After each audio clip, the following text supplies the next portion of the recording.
The Secretary General of the United Nations, honorable ministers, distinguished guests, ladies and gentlemen,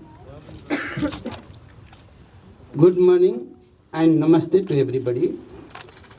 The land where we are standing now, the birthplace of Lord Buddha, is not merely a sacred place of pilgrimage for Buddhists, but a center of peace and harmony that continues to inspire and guide humanity at large on the basis of eternal and enlightened teaching of Buddha.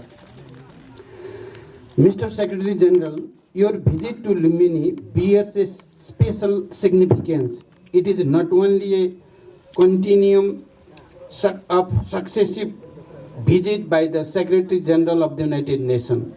Rather, it represents your thoughtful step in consolidating the symbiotic relationship that exists between the core values of peace, harmony, and understanding that this sacred place stands for and the Charter of the United Nations that seeks to protect and promote the same values globally.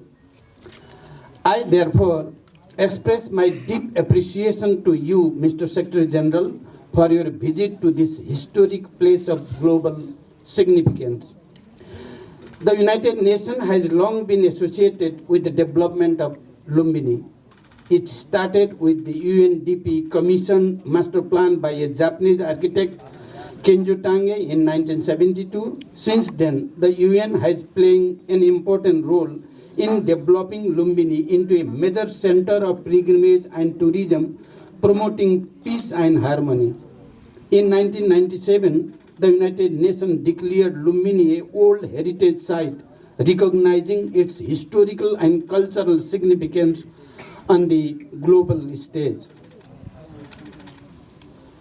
Pursuit of peace has always been humanity's highest aspiration. As a leader who has led the decisive struggle for change and transformation of the country, and as one of the key players who successfully led the process to transform armed conflict into a peace process, I understand the value of peace and the cost of conflict.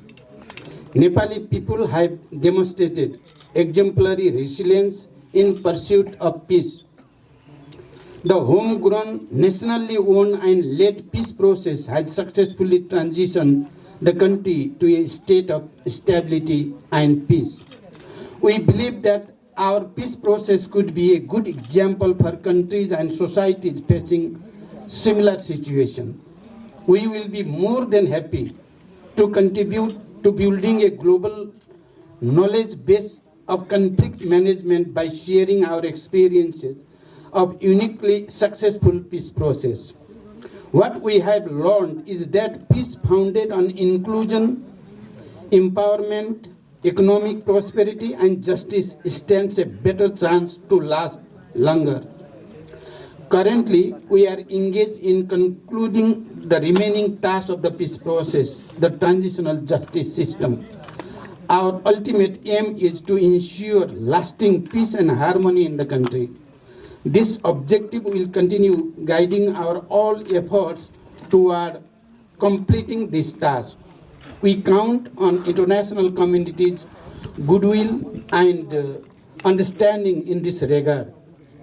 Peace, harmony, and compassion are the innate attributes that we have inherited from Buddha.